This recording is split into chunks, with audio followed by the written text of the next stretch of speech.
Some killers force their way into a story. Others are invited inside. On February 5, 2002, inside O'Connell Family Funeral Home in Hudson, Wisconsin, funeral director Dan O'Connell and mortuary intern James Ellison were shot to death in broad daylight. Hudson was not the kind of place people associated with executions, and a funeral home was not the kind of place where anyone expected to find a double homicide. But that afternoon, police walked into a scene that felt less like chaos and more like a message no one yet knew how to read. Investigators determined the murders happened between 1:08 and 1:22 p.m., based on phone records showing when a call was made from the funeral home and when another call went unanswered. Dan O'Connell had been sitting at his desk when he was shot in the head at close range. James Ellison was still standing when the first shot came at him, and the bullet nicked his left pinky finger before the killer stepped closer and shot him in the head as well. The weapon was a 9mm semi-automatic pistol, and it was never recovered. There was no easy explanation, no instant suspect, and almost no physical trail to follow. That made the first question even more brutal. Who was the real target? As investigators pulled the case apart, one detail began to harden into something more than theory. Evidence later pointed to Dan as the intended victim, while James appeared to have entered the room at the worst possible moment and paid for it with his life. And if Dan was the target, then the next question was even darker. What had he discovered? That same morning, before the murders, a school bus driver named Mary Pagel testified that Dan told her he planned to confront Father Ryan Erickson about allegations that the priest had sexually abused boys. She warned him to go to the police instead, but according to her testimony, Dan believed he could handle it himself. At the time, Ryan Erickson was assigned to St. Patrick's Church in Hudson. On the surface, he was exactly the kind of man a town like Hudson was trained to trust: a Catholic priest, a public moral authority, a familiar face inside a respected institution. If Dan really intended to confront him that day, then the meeting may have already been set in motion before anyone realized they were counting down to murder.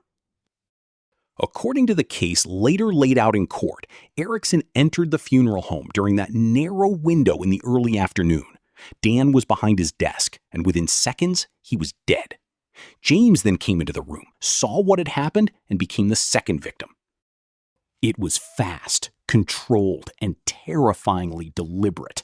Not the work of someone improvising in panic, but of someone who understood timing, distance, and exactly how quickly two lives could be erased. And then, for a long time, the case seemed to freeze. Years passed without an arrest. The murders remained one of Wisconsin's most haunting unsolved cases, and the silence around them only made the truth feel more distant. Then, in November 2004, the wall began to crack. A church deacon later testified that the day after police interviewed Erickson about the murders, the priest suddenly blurted out, "I done it, and they're gonna get me." The same deacon said Erickson grew angrier as he talked and seemed consumed by what was closing in around him. A month later, on December 19, 2004, Ryan Erickson died by suicide outside the Hudson Church. But death did not bury the case. It sharpened it. In October 2005, after a day-long John Doe proceeding, Judge Eric Lundell said there was probable cause to conclude that Erickson had murdered Dan O'Connell and James Ellison.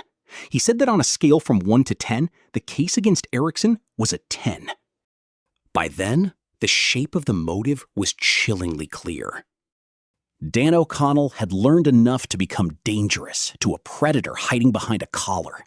James Ellison was never supposed to be part of that confrontation, but when he stepped into the office, he stepped into the final seconds of someone else's secret. That is what makes this case so unsettling. It was not just a double murder inside a funeral home. It was a crime built on trust, on status, on the terrible advantage of looking like the last person anyone would suspect. Today, in front of the funeral home, there is a memorial peace garden created by local residents and the Hudson Area Ministerial Association to honor Dan and James. It stands as a place of memory, but also as a quiet contradiction to the lie that evil always looks evil. Because sometimes the most dangerous man in the room is not the loudest one, or the wildest one, or the one already marked as broken. Sometimes he is the man people call Father. And by the time the truth comes out, the only thing left is the silence he created.